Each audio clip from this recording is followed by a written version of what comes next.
hadirat-Mu kami menemukan kasih Tuhan, kami menemukan pertobatan, kami menemukan kasih yang sejati.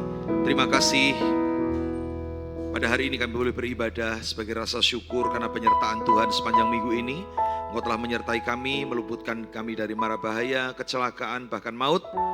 Bahkan mungkin ada di antara kami yang harus sakit, tapi Tuhan sudah sembuhkan. Sehingga kami hari ini boleh beribadah. Terima kasih Tuhan, dan biarlah ibadah ini juga menjadi cara kami menerima tuntunan ilahi. Lewat firman-Mu berbicara supaya kami hidup seturut dengan kehendak Kristus. Terima kasih Bapa, kami sambut kuasa firman-Mu dalam nama Yesus Kristus. Haleluya, kita sama-sama. Amin, amin. Silakan duduk, haleluya. Saya ingin menyapa kita semua, shalom. Baik, puji Tuhan, saya bisa ada kembali di tempat ini. Sekali lagi terima kasih untuk Bapak Gembala yang memberikan saya kesempatan untuk kembali melayani. Saudara, ada satu tema yang diberikan kepada saya untuk saya berbicara pada sore hari ini. Tema kita secara umum adalah Walk with Jesus atau berjalan bersama dengan Tuhan Yesus. Tetapi secara khusus pada bulan ini akan menghidupi nilai-nilai tentang memiliki pikiran Kristus, ya. Ini satu berkat yang indah buat kita. Bagaimana kita menjadi orang Kristen? Bagaimana kita menjadi orang Kristen setelah kita menerima Kristus dalam hidup kita? Bukan hanya KTP kita yang berubah, bukan hanya kegiatan kita berubah. Hari Minggu biasanya kita jalan-jalan, kuliner atau pergi-pergi, tapi kita mulai menyediakan waktu untuk beribadah. Bukan hanya itu, ya, bukan hanya kita memberi persembahan, tapi ada satu tuntutan dalam kehidupan orang percaya. Setelah kita jadi orang Kristen, pikiran kita harus sama dengan pikiran Kristus. Katakan amin. Saudara nggak bisa memikirkan yang lain, saudara nggak bisa lagi berpikir dengan cara dunia, bagaimana menjalani kehidupan sebagai orang Kristen. Saudara, saya tadi pagi mengupas sedikit tentang apa itu pikiran. Pikiran itu adalah sesuatu yang mempengaruhi sikap dan perbuatan kita, saudara. Apa yang akan Anda makan nanti setelah ibadah pasti Anda sudah pikirkan hari ini. Anda besok mau kemana? Ya, misalnya saya besok mau ke Semarang. Saudara sudah memikirkan, nanti malam mungkin saudara akan tidur lebih awal, besok bangun, mandi. Apa yang Anda sadari bahwa Anda mandi, saudara menyiapkan mobil, pergi ke Semarang itu sudah dipikirkan, ya kan? Jadi pikiran kita ini akan menentukan tindakan kita. Nah, pikiran ini juga menjadi medan pertempuran yang sangat berbahaya, saudara. Karena di dalam pikiran kita bisa berbuat dosa. Saudara, dosa bagi orang Kristen dan orang di luar Kristen itu beda standar, ya. Sadarkah kita bahwa orang Kristen punya standar dosa itu jauh lebih tinggi daripada agama manapun, saudara, ya. Bagi orang dunia namanya membunuh. Dosa membunuh itu ketika orang menghilangkan nyawa orang lain, ya. Menusuk, menembak atau menabrak itu dosa membunuh. Itu adalah menghilangkan nyawa orang. Tapi orang Kristen punya kalimat begini, ya. Nanti mungkin dibuka dalam 1 Yohanes 3 ayat 15, ya. 1 Yohanes 3 ayat 15. Kalau kita membenci saudara kita sudah menjadi pembunuh manusia, ya kan? Wih, Kak, nggak perlu menghilangkan nyawa orang loh. Kita benci sama saudara kita aja. Kita benci sama adik kita benci sama kakak kita benci sama saudara ipar kita. Saudara menjadi pembenci, saudara perhatikan. Saudara sudah menjadi dosa pembunuh. Ya. Bagi orang muslim, namanya dosa perzinahan itu adalah ketika laki-laki dan perempuan melakukan hubungan seks yang bukan muhrimnya. Atau istri atau suami sahnya. Ya. Tetapi Alkitab berkata, jika engkau melihat seorang wanita lewat di depanmu, dan kau menginginkan tidur denganmu, engkau sudah berzina di dalam pikiranmu. Ngeri, ya? Nyentuh saja tidak loh, saudara, ya. Kenal saja tidak. Maka kita bisa berzina dengan wanita manapun. Anda bisa bayangkan, ya, mengerikan sekali. Kekristenan punya standar dosa yang lebih tinggi. Nah, itu terjadi apa? Di dalam pikiran kita, saudara. Nah, pikiran ini juga tidak dibatasi oleh ruang dan waktu. Anda ada di tempat ini, pikiran Anda bisa ada di rumah, ya. Mungkin Anda tadi berangkat, ada telepon mungkin dari keluarga, ngasih tahu, Koh atau Ci atau Pak, Mas, Bapak sakit, Papa sakit nih. Papa posisinya ada di luar kota. Anda harus ke gereja. Aduh, Anda mungkin di sini tapi pikirannya kepada Bapak, kepada Papa. Aduh, sakit ya Papa, ya. Tuhan jamah dan sembuhkan. Bisa terjadi begitu, ya. Jadi orangnya di sini, pikirannya bisa di rumah, ya. Tadi kompor sudah saya matikan belum, ya. Waduh, suruh panik nih, bingung nih, ya. Keluar sebentar, buka telepon. Coba dicek, tadi kompor sudah matikan belum, ya gitu. Saudara, Ini adalah satu bagian-bagian pikiran ini mempengaruhi setiap kehidupan orang. Itu sebabnya panggilan kita adalah orang Kristen yang mau bertumbuh dewasa harus memiliki pikiran Kristus. Sama apa yang Kristus pikirkan, kita memikirkannya, saudara. Apa yang Kristus pikirkan, kita juga punya pikiran yang sama. Nah, ini yang orang duniawi tidak bisa punya atau tidak bisa miliki, saudara. Makanya kalau sudah jadi Kristen, pikiran duniawinya sudah mulai harus ditinggalkan. Maka kita mulai berpikir dari cara pandang Kristus, saudara. Orang dunia berkata begini, hari Minggu ibadah, buang-buang waktu. Buat istirahat dong, Senin sampai Sabtu capek kerja, apa salahnya istirahat? Apa salahnya kita tamasya dengan keluarga? Itu pikiran dunia. Ngapain mesti ke gereja? Ya kan? Tapi orang Kristen kan enggak begitu. Saya bangga dengan saudara yang sore hari ini hadir. Di tengah-tengah banyak kesibukan, saudara tetap berkata ibadah. Kenapa? Karena saudara tahu manfaat ibadah, tahu apa berkat ketika orang Kristen beribadah. Betul saudara? Maka saudara di tempat ini kan, jadi maka ini dunia nggak bisa pahami. Orang memberi persembahan ya, ngasih persembahan. Saudara, saya punya seorang jemaat 5 bersaudara. Dia anak pertama, saudara. Yang 4 bukan orang Kristen, anak pertama yang Kristen, saudara. Waktu dia ngasih persembahan, 4 adiknya ngomong gini, bodoh kowe kok. Ke gereja cuma diporoti sama pendeta nih ya. Kamu dihapusi sama pendeta nih. Diminta-mintai terus sama duit sama pendeta nih. Saudara, dia ngomong gini, kamu gak ngerti ya kan. Ketika kita menjadi orang Kristen, kita sadar bahwa semua yang kita punya berasal dari Tuhan, diberikan untuk Tuhan, dan untuk kemuliaan Tuhan. Katakan amin. Bukan dari kita, saudara, ya kan? Orang dunia gak bisa memahami ketika orang menabur. Mereka berkata pemborosan, kamu aja butuhnya masih banyak gaya-gayaan nabur untuk gereja. Itu orang dunia yang ngomong. Dan saya berharap orang Kristen gak ada yang ngomong gitu ya. Karena itu harus pikiran kita, mesti pikirannya sama dengan Kristus, saudara. Orang dunia kan ngomong begitu, orang Kristen ngomong enggak. Kami tahu, kalau kami mau menuai, syaratnya masih menabur. Kan begitu, saudara. Karena itu sebuah hal, prinsip yang Alkitab sampaikan. Itu sebabnya hari ini kita akan belajar, apa itu pikiran Kristus supaya kita setara. Tadi pagi saya sudah sampaikan 3 poin awal, dan hari ini saya akan berbicara tentang hal-hal yang lain. Tentang pikiran Kristus dalam sebuah peristiwa yang sangat terkenal dalam Alkitab. Bagaimana Yesus mengasihi sebuah keluarga yang ada di Betania. Maria dan Marta punya adik namanya Lazarus. Dan Lazarus diberitahu sakit. Dan Yesus waktu itu ada di luar kota. Yesus diberi informasi, Tuhan, dia yang kau kasih sakit. Nah, mari kita akan baca kisahnya. Tidak semua, tetapi saya akan ambil karena saya percaya ini kisah yang sangat terkenal ya. Oke, Yohanes 11 ayat 1-3. Ada seorang yang sedang sakit namanya Lazarus. Ia tinggal di Betania, kampung Maria dan adiknya Marta. Maria ialah perempuan yang pernah meminyaki kaki Tuhan dengan minyak mur dan menyekanya dengan rambutnya. Dan Lazarus yang sakit itu ialah saudaranya. Kedua perempuan itu mengirim kabar kepada Yesus. Tuhan, dia yang engkau kasihi sakit. Kenapa mengirim kabar? Karena Yesus tidak ada di Betania. Ya, dikabari ini, Yesus, dia yang engkau kasihi, Lazarus sakit, saudara.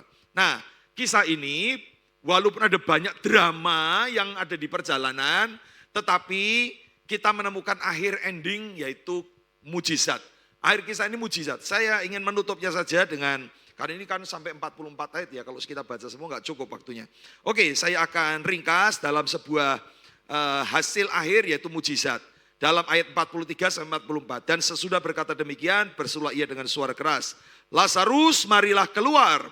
Orang yang telah mati itu datang keluar, kaki dan tangannya masih terikat dengan kain kafan dan mukanya tertutup dengan kain peluh. Kata Yesus kepada mereka, bukalah kain itu dan biarkanlah ia pergi. Saudara, ada sebuah mujizat yang akhirnya terjadi. Lazarus yang mati udah 4 hari bangkit.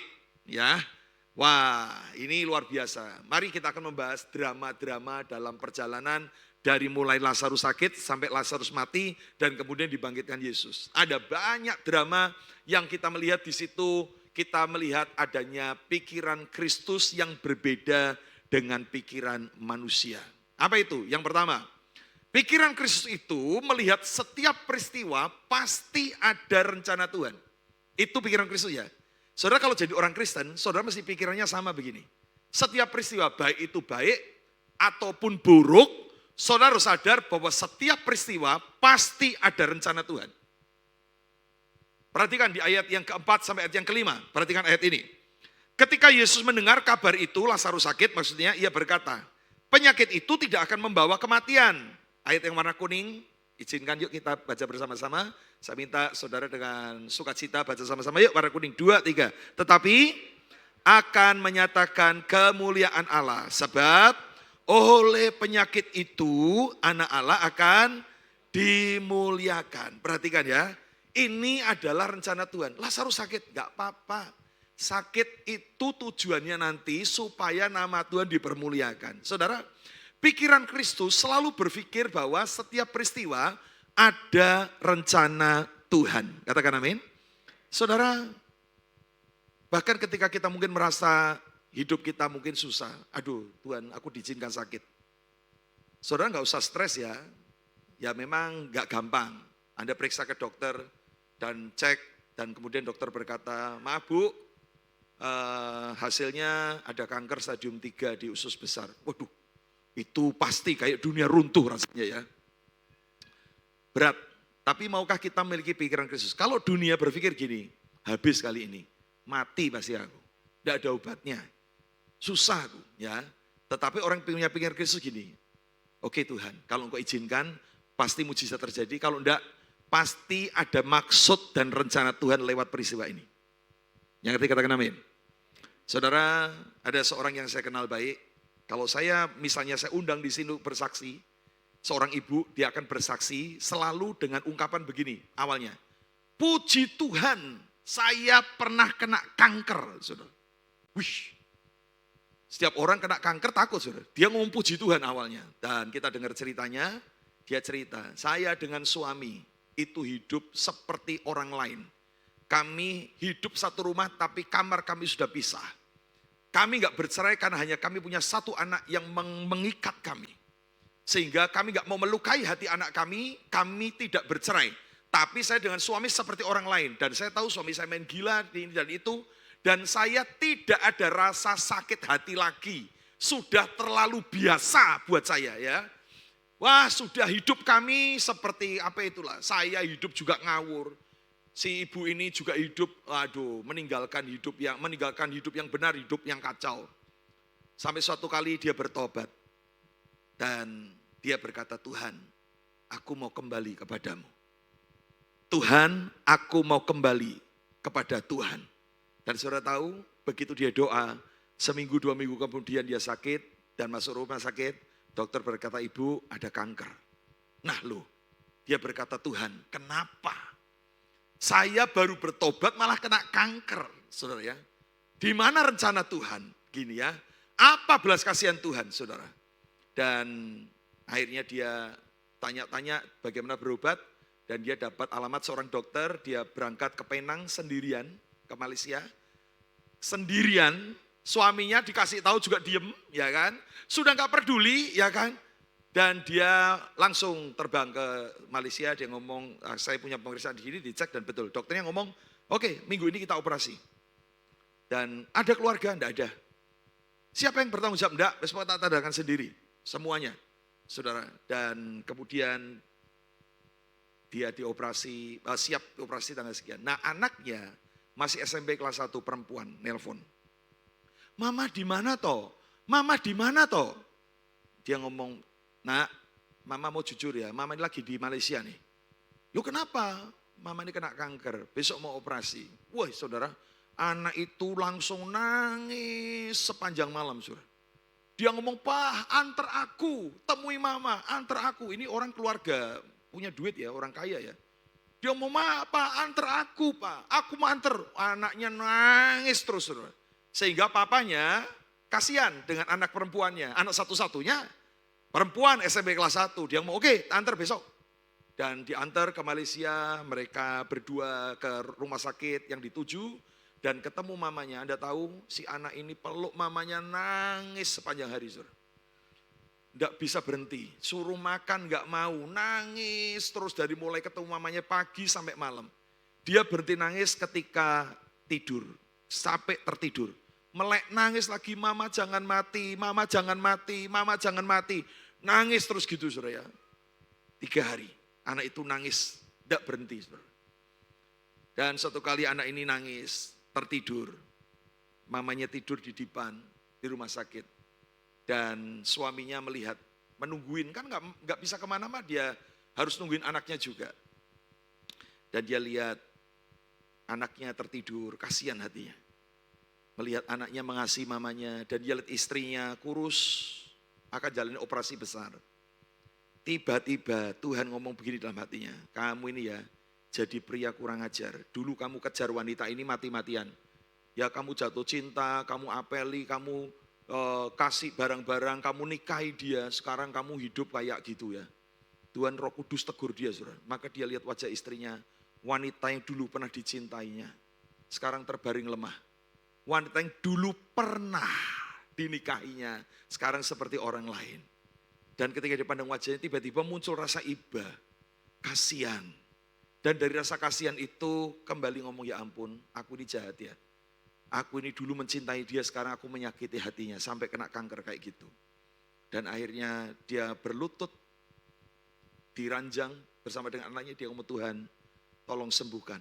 Kalau istriku sembuh, aku mau kembali bangun rumah tangga ini. Saudara, dan setelah dioperasi, istrinya pulih dan sembuh. Keluarga ini pulih, saudara ya. Apa yang tidak mungkin terjadi pemulihan keluarga. Apa yang terjadi suasana yang kaku bertahun-tahun dipulihkan. Dan kalau wanita ini saya minta suatu kali bersaksi, dia selalu berkata, kenapa keluarga kami bisa pulih? Keluarga ini sekarang keluarga yang melayani Tuhan, mendukung pelayanan saya di Magelang. Ya. Dan kalau saya tanya, kenapa mereka bisa bersatu? Dia ngomong ini gara-gara kanker Pak. Gila gak itu ya kan? Saya ngomong coba saya gak kena kanker. Suami saya hatinya kayak batu Pak. Ya kan? Coba saya gak kena kanker. Maka saya bersyukur saya diberikan kanker. Saudara, ini orang yang berpikir Kristus adalah berpikir, pikiran Kristus pikir gini. Setiap peristiwa pasti ada rencana Allah. Ya kan? Lazarus sakit. Nanti itu untuk cara nama Allah dipermuliakan. Itu aja saudara ya. Ini pikiran Kristus saudara. Maka pikiran Kristus ini adalah pikiran yang tidak mengenal adanya kebetulan. Ya, semua ada dalam rencana Allah. Setiap peristiwa kita tahu pasti ada namanya istilah bahasa Inggris itu blessing in disguise. Atau berkat yang menyamar saudara ya. Berkat nyamar bentuknya kadang sesuatu yang gak enak, tetapi di balik itu pasti ada rencana Tuhan yang indah. Nah rencana Tuhan itu ujungnya pasti baik saudara ya. Walaupun tampaknya buruk, pasti baik. Nah tujuan semua itu keberhasilan dan berkat supaya nama Tuhan dipermuliakan. Saudara kadang kita gak bisa memahami itu. Kenapa? Karena kita berpikir dengan cara pandang kita. Saya pun hari-hari diproses Tuhan dengan banyak hal tentang mensikapi sesuatu dengan cara pandang yang seperti Kristus, saudara ya. Saya beberapa waktu lalu diajar Tuhan untuk peristiwa yang sederhana ya. Saya sering khotbah keliling-keliling kemana-mana dan satu kali saya biasalah kalau selesai khotbah bukan untuk kesombongan ya. Orang suka salami, Pak terima kasih ya khotbahnya memberkati saya dibangun, oke ya. Itu biasalah buat saya, bukan hal yang mengherankan. Tetapi satu kali saya khotbah di sebuah tempat saudaranya, gerejanya nggak terlalu besar ya seperti ini ya. Jadi saya masih bisa eye contact ya, saya bisa melihat saudara wajah demi wajah, saya bisa lihat eye contact ya. Jadi ada orang yang duduk mungkin di barisan 2 begitu ya. Seorang ibu yang begitu saya naik setelah WL nyanyi, saya naik, dia langsung tertidur saudara. Tidur, matanya merem tidur. Saya pikir dia doa, tapi kemudian ada terdengar suara-suara gitu ya saudara ya. Saya pikir wah, saya ini persiapan khotbah mati-matian, buatin PowerPoint, khotbah semangat, tidur dia saudara. Sebagai manusia pikiran saya gini, ini kurang ajar.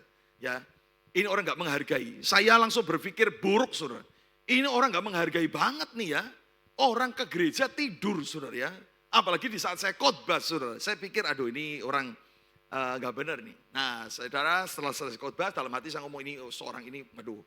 Gak bener lah, saya selesai khotbah di belakang. Nyalami, seperti nanti ya, mungkin saya salaman nih. Nah saya lihat nih, si orang ini nih, si ibu ini yang tadi yang tidur, sebentar lagi datang nih. Nanti mau tak omong nih, saya ngomong gitu ya. Eh, dan salaman-salaman, belum sempat saya ngomong, si ibu ini jabat tangan saya erat dan ngomong begini, Pak, terima kasih pelayanan Bapak memberkati saya. Coba Anda pikir ya. Gemes gak rasanya? Saya ini tahu dia tidur, saudara. Saya sedang bersiap menegur dia. Dia jabat tangan saya erat dan ngomong, Pak, terima kasih pelayanan Bapak memberkati saya. Coba ya. Saya sampai bengong, saudara. Loh, berkat apa kamu tidur kok ya kan? Tapi kemudian dia ngomong melanjutkan ini, Pak, Bapak tahu enggak? Saya ini kena penyakit berapa waktu yang lalu. Dan saya sudah 5 hari enggak bisa tidur. Anda tahu, saya belum pernah ngerasain ya. Saya ini orang paling gampang tidur. Makanya tadi Pak Insan tanya, bisa istirahat enggak? Wah, sedang tanya lah. Saya itu kena bantal langsung tidur kok saudara kan. Saudara, saya bukan orang yang sulit tidur ya. Saya pernah pelayanan ke Kalimantan beberapa kali ditidurkan di rumah jemaat. Tidak ada hotel di Kalimantan Timur itu di IKN itu masih maju lagi ya. Malam jam 11 masuk ke lokasi, tidur di rumah jemaat. Saya dengan Erwin, ya Erwin tahu ya, Erwin ya. Erwin saya tidur, datang langsung tidur saya geletak. Erwin gak bisa tidur sampai pagi. Saya bangun, Erwin masih melek ya, baca Alkitab sama Win, kamu gak tidur? Enggak. Papa ini kok bisa tidur toh? Nah kenapa Win? Emang gak denger? Ya, jadi itu rumah panggung. Rumah panggung itu lantainya dari papan, ada sela-selanya gitu ya. Dan di bawah itu kandang babi, saudara. Kandang babi semalam-malam wik. Dan bau, buat saya gak masalah. Saya ngeletak tidur, ya. Itu berkat buat saya ya. Jadi saya itu gak susah tidur. Nah, saya gak ngerti, makanya mungkin Anda yang pernah sulit tidur, 2 hari, 3 hari, ada orang ngomong, Pak saya gak bisa tidur 2 hari, itu rasanya jalan ngambang. Ya. Aduh, ngeleyang ngambang. Dia gak tidur 5 hari, saudara. Ya. Dia ngomong, Pak saya hidup itu sudah gak ada rasanya. Aduh, rasanya gak karuan, gak tidur 5 hari, Anda bisa bayangkan. Dan puji Tuhan Pak, tadi begitu Bapak naik khotbah, saya tertidur pulas. Saya kan bingung mensikapinya, saudara. Saya bingung nih, gimana saya harus bersikap sama orang ini ya. Saya yang puji Tuhan ya Bu, Ibu bisa tidur sementara saya khotbah. Rupanya khotbah saya meninabobokan dia saudara ya. Membuat dia tidur pules sesuatu yang 5 hari ini dia nggak pernah alami. Dan dia ngomong, Pak terima kasih sekarang segar ya. Aduh saya pikir begini ya, Tuhan ampuni ya. Saya pikir khotbah saya itu menyentuh orang lewat kata-kata. Tetapi rupanya khotbah saya bisa menidurkan orang ya. Jadi kalau ada orang tidur dalam khotbah saya sekarang hari ini saya tidak menghakimi ya. Siapa tahu orang ini gak bisa tidur berhari-hari saudara ya. Ini pikiran Kristus itu pasti punya rencana. Saudara, sehingga hari ini kalau kita ini lemah dengan keadaan kita percayalah. Setiap peristiwa pasti Tuhan punya rencana. Katakan amin. Yang kedua, ayo kita lihat sekali lagi apa yang terjadi pada Lazarus. Pikiran Kristus itu semua ada dalam waktu yang tepat. Nah mari kita lihat di ayat yang ke-6. Dikatakan namun setelah didengarnya bahwa Lazarus sakit. Mari baca yang warna kuning. 2, 3, ia sengaja tinggal 2 hari lagi di tempat di mana ia berada. Yesus kasih kabar, Tuhan Lazarus sakit keras. Tapi Yesus berkata, tidak usah buru-buru. Alkitab berkata ia sengaja. Katakan sengaja. Dia sengaja molor-molor waktu 2 hari di tempat di mana dia berada. Saudara, ini menunjukkan bahwa waktu kita bukan waktunya Tuhan. Katakan amin.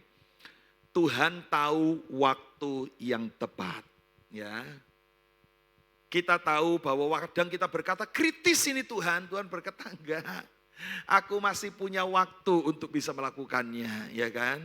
Jadi kita percaya semua ada dalam waktunya Tuhan. Saudara, maka tentang waktu ini kita enggak boleh tergesa-gesa.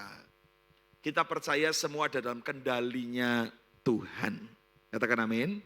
Saudara enggak usah pikir, wah kenapa ya kok enggak cepat-cepat. Pinginnya kan kita doa itu kan langsung dijawab ya kan.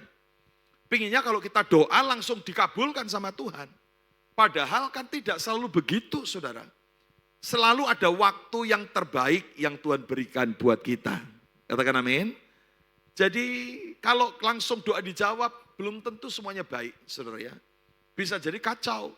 Daud itu waktu diurapi Nabi Samuel di tengah keluarganya dengan sebuah nubuat yang ini, kamu akan menjadi raja menggantikan Saul. Daud masih muda, saudara, mukanya kemerah-merahan. Pengalaman yang mengembalakan kambing 2 atau 3 ekor kambing domba. Dan waktu dia diurapi, apakah besok Daud langsung jadi raja? Jelas loh, Nabi loh yang ngomong, perantaraan Tuhan ngomong, kamu akan menjadi raja menggantikan Saul. Apa besok langsung jadi raja? Tidak. Butuh 13 tahun, saudara. Daud akhirnya dikejar-kejar Saul itu dibunuh. Secara usia dia mulai bertambah, mentalnya mulai terbangun. Dalam pelarian dia bertemu dengan rombongan para penjahat-penjahat. Dia kumpulkan 400 penjahat-penjahat dalam pelarian. Dan kepemimpinan Daud muncul, dipimpin penjahat-penjahat itu. Dilatih bukan menjadi penjahat, menjadi prajuritnya Daud, saudara. Sehingga ketika Daud suatu saat kembali ke Yerusalem dan duduk di tahtanya, usianya sudah matang, kemampuannya sudah bagus, siasatnya sudah ada, kepemimpinannya sudah terjaga, dan disitulah apa yang dinubuatkan 13 yang lalu tergenapi. Saudara, maka kita percaya, waktu Tuhan itu pasti yang terbaik. Katakan amin. Tidak usah tergesa-gesa, belajar sabar menunggu waktunya Tuhan, ya kan? Waktu Tuhan pasti itu yang terbaik. Tuhan berkata, tidak usah buru-buru, ya kan? Dan kita berkata, Tuhan sengaja tinggal 2 hari lagi. Bayangin ya. Anda lihat di rumah sakit, banyak orang gak sabaran ketika melihat orang yang dikasihnya sakit. Dokternya belum datang, belum ditangani, ngamuk-ngamuk di rumah sakit, paling banyak orang kayak gitu ya. Kenapa? Dokternya mana? Kok belum ditangani? Saudara, gak sabar. Bayangin ya, keluarga ini, dia melihat adiknya Lazarus sakit, dan Yesus sengaja tinggal 2 hari lagi lamanya. Karena Tuhan tahu waktu yang terbaik. Ini pikiran Kristus ya. Makanya kalau kita doa, jadi orang sabar. Orang Kristen pikirannya begini, pasti nanti ada waktunya Tuhan lah ya. Dia nggak lemah dengan doanya. Dia nggak berkata doaku nggak dijawab Tuhan, enggak.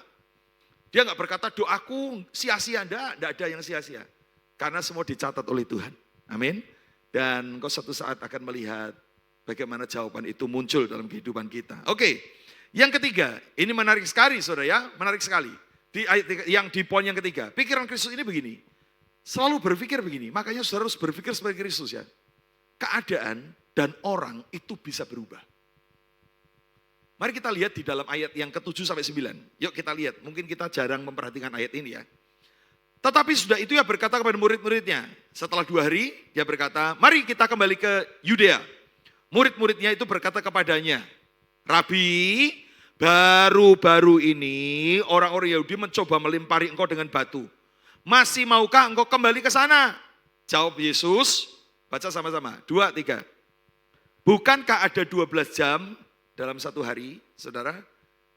Saudara, apa artinya ini, saudara? Loh, Tuhan, kenapa masih harus kembali ke Yudea? Kamu gak ingat berapa hari yang lalu orang mau lempari kamu dengan batu? Tuhan berkata, bukankah 12 jam dalam 1 hari? Saudara baca terjemahan Alkitab, saudara baca tafsiran, selalu ngomong begini. Yesus berkata bahwa sudah lewat waktu. Ada 12 jam sehari artinya apa? Sudah lewat berjam-jam. Mereka berapa hari yang lalu mau melempari aku dengan batu. Ketika kita ke sana belum tentu mereka punya niat yang sama, ya kan? Orang itu bisa berubah. Keadaan itu bisa berubah. Itu yang Yesus sampaikan. Dikatakan bukankah ada 12 jam dalam sehari? Dalam 12 jam itu pasti ada yang berubah, saudara. Saudara, bagaimana hidup kita harus benar-benar mengalami. Jangan pernah berkata begini ya kepada keadaan, wes hidupku pasti susah. Seumur hidupku susah. Ya, enggak saudara. Saya melayani satu acara namanya Champion Gathering ya di Jogja, di sebuah bantaran Kali Code. Ada yang pernah tahu di Jogja ada Kali Code ya, ada filmnya Jagat Kali Code ya. Di Kali Code itu ada satu pelayanan dulu dari Romo Mangun dan beliau meninggal diserahkan kepada seorang hamba Tuhan dan kami melayani di sana.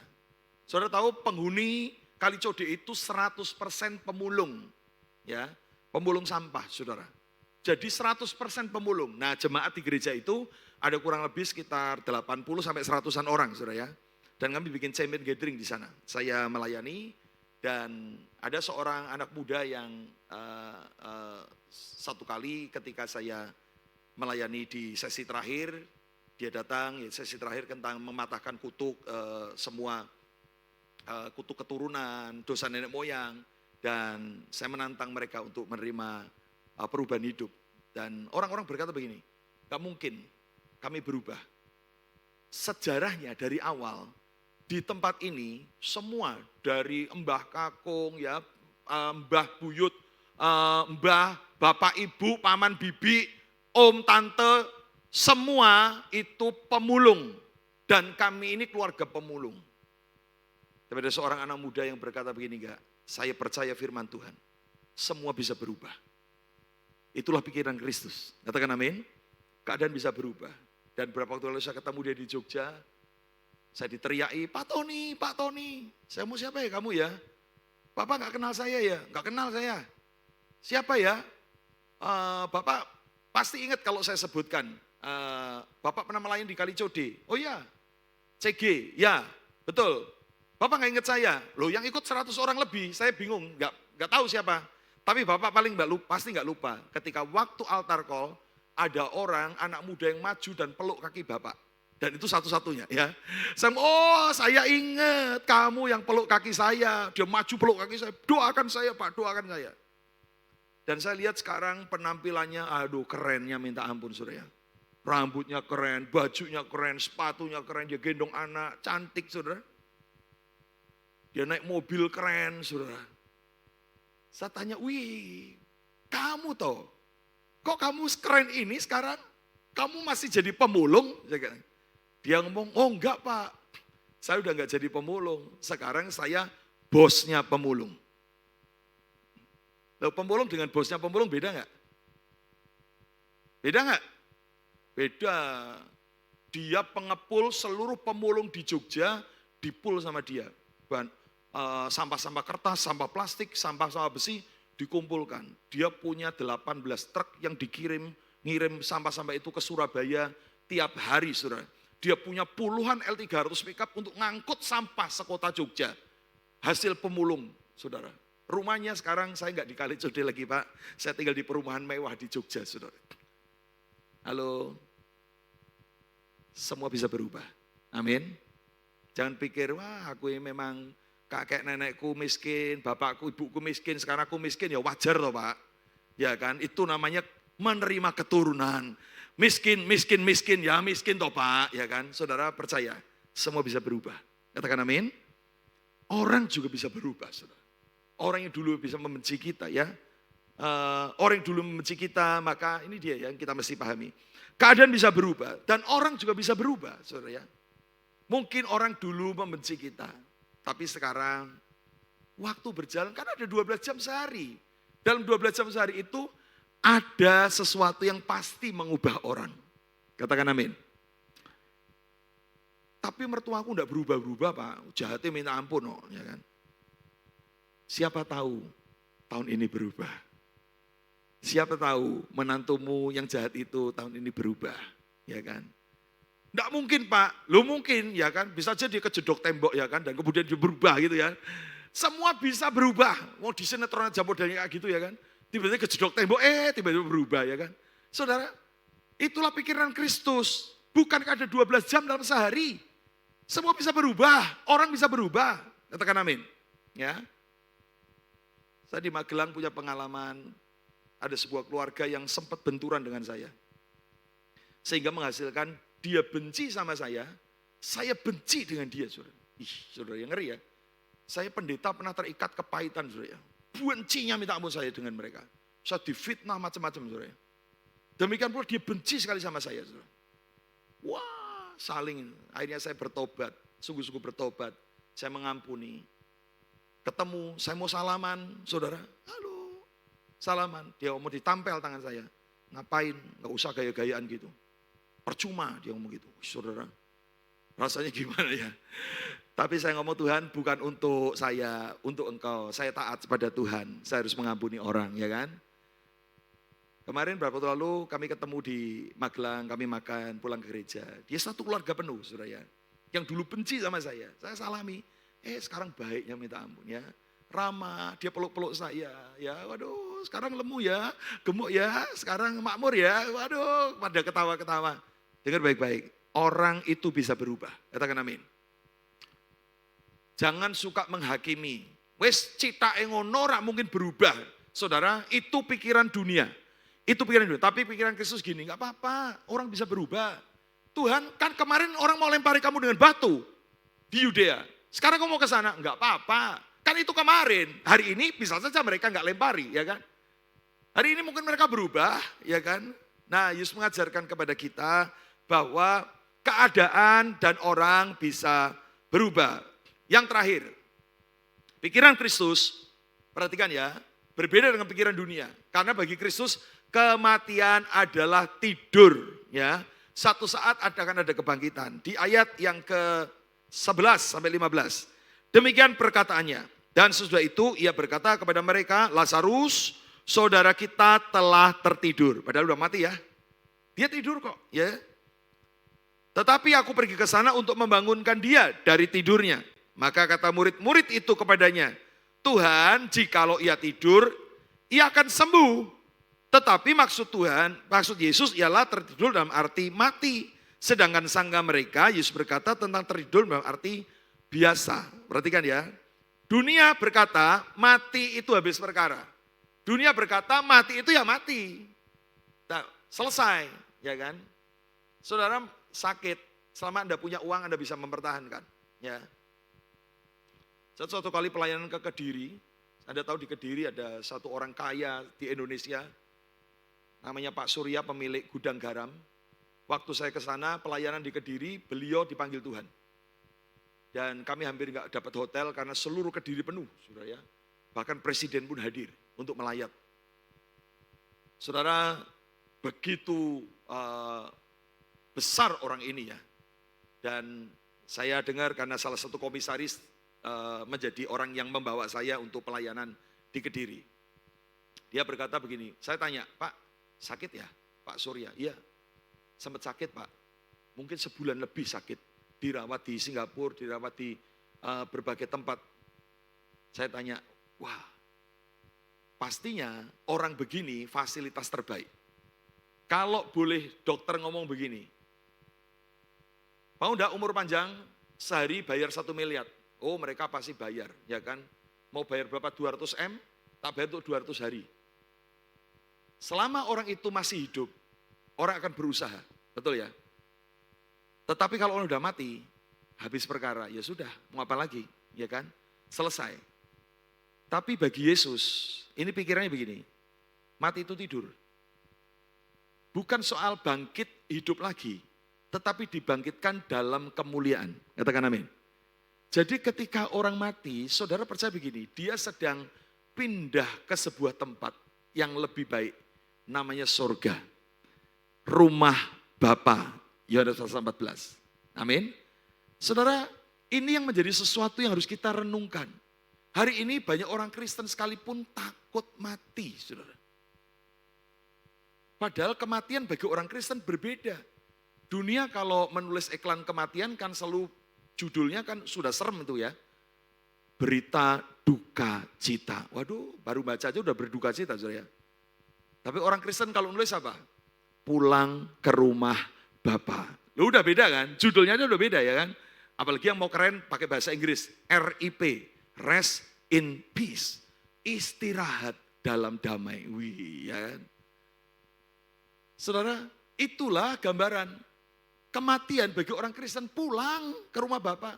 Pulang itu tahu alamatnya. Mati itu istirahat. Hidup di dunia ini capek loh saudara. Dari kecil sekolah, kejar-kejar kuliah. Setelah kuliah, kejar-kejar suruh kerja. Setelah kerja dikejar-kejar suruh nikah, ya kan. Setelah nikah dikejar-kejar suruh punya anak supaya orang tua punya cucu. Itu kan capek hidup ini, ya kan. Kerjaan yang begitu numpuk banyak kita ini. Tetapi orang Kristen berkata mati itu istirahat. Katakan istirahat. Gak mikir, ya kan besok mau makan apa, gak mikir dolar mau jadi 16.000, 18.000 gak pikir, ya kan. Mau apa? Orang mati kok, ya kan. Orang mati istirahat, gak pusing dengan orang mau ngomongin apa, ya kan. Orang mau fitnah kita, peduli amat, orang udah mati, gak akan mikir-mikir kayak gitu, saudara. Maka orang Kristen berkata, mati itu istirahat, tapi dunia berkata, mati itu duka cita, ya kan. Sudah berbeda, ya kan? Makanya bagaimana kita memikirkan pikiran Kristus? Maka ketika kita mungkin kehilangan orang yang kita kasihi, kita berkata, Tuhan, dia sudah ada dalam tempat yang jauh lebih baik. Saya sebagai papa bisa menyediakan yang terbaik untuk anak saya. Tapi engkau papa di sorga pasti bisa menyediakan yang jauh lebih baik dari apa yang keluarga bisa berikan. Saudara, Daud ketika anaknya mati dari hasil berselingkuh dengan Bathsheba, saudara tahu apa yang perkataan Daud? Dia berkata, bukan dia yang akan kembali kepadaku, tapi aku yang akan menyusul dia ke sana. Saudara ya, ini pikiran Kristus ya. Kematian bukan sesuatu yang menakutkan, tapi dia sudah mendahului kita. Nanti giliran aku yang akan nyusul ke sana. Kan semua orang pasti akan mati, saudara kan? Usianya itu variatif. Saudara, pikiran Kristus adalah pikiran kematian adalah sesuatu saat tidur belaka. Ya, bagi manusia berakhir, tetapi bagi Tuhan adalah gerbang menuju kekekalan. Bagi dunia kematian itu menakutkan, tetapi bagi Kristus kematian itu adalah sukacita yang besar. Katakan amin. Kita enggak lagi sakit, ya.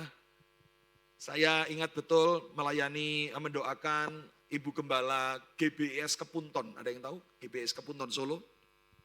Tante Emma, saya waktu beliau sakit, saya kan sering kali khotbah di mereka. Waktu beliau sakit saya datang mendoakan, dikelilingi keluarganya. Beliau sudah sakit parah, tapi masih diajak ngomong. Dan dia ngomong waktu saya doa, dia ngomong, Tony jangan doakan hal-hal yang tante merasa sudah tidak kuat. Percayalah sesuatu yang baik. Dan dia ngomong sama orang keluarga, full timer yang mengelilinginya di rumah sakit ngomong, nanti kalau tante mati jangan ada yang nangis ya. Wah, ditunjuk-tunjuk itu ya. Jangan ada yang nangis ya. Oh, tante udah tua itu ya. Dan kenapa? Nah, terucap sebuah kalimat yang sangat indah. Dia berkata, kenapa kamu gak boleh nangis? Karena nanti tante tutup mata di bumi, buka mata di surga. Wis. Dan itu sama teman saya Wawan, salah satu pemusik di Kepunton dibuatkan lagu yang sangat bagus ya. Sangat bagus, saudara bisa cari lagunya ya, tutup mata di bumi, buka mata di surga. Ini satu hal yang indah. Ini menguatkan kita. Kematian buat dia enggak menakutkan. Seorang hamba Tuhan berkata, enggak apa-apa nanti tante tutup mata di bumi, melek sudah di surga, ya kan? Wih, saya berkata ini teladan iman ya. Maka kita percaya, kalau kita percaya sebagai orang Kristen, kita percaya kematian adalah gerbang menuju kekekalan. Mati bukan moga-moga masuk surga, ya, tetapi kita pasti masuk surga. Katakan amin. Kematian kita biasanya banyak orang menuliskan berita duka cita, ini dunia ya, telah meninggal dunia dengan tenang. Nah, belum tentu tenang waktu meninggal ya, mungkin kelojotan ya.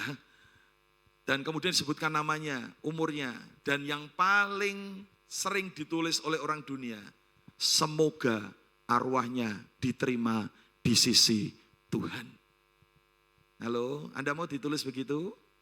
Semoga itu tidak pasti. Semoga itu belum tentu. Tapi kita mati, Tuhan berkata, engkau pasti akan masuk surga. Katakan amin. Maka inilah berkat bagi kita. Kematian, bagi Kristus pikirannya, dia akan membawa kita kembali kepadanya. Tapi bagi dunia, mati itu menakutkan. Neraka, hukuman kekal, ngeri saudara. Itulah pikiran dunia. Tapi orang percaya, berpikir seperti Kristus berpikir. Gak apa-apa, Lazarus cuma tidur, nanti tak bangunin, ya kan? Dan memang waktu itu ada kebangkitan secara tubuh, secara jasmani, ya kan? Tetapi bagi kita percaya, Dan saya kalau berkata Lazarus juga tetap suatu hari ya mati lagi kan. Setelah dibangkitkan kan juga dia mati lagi.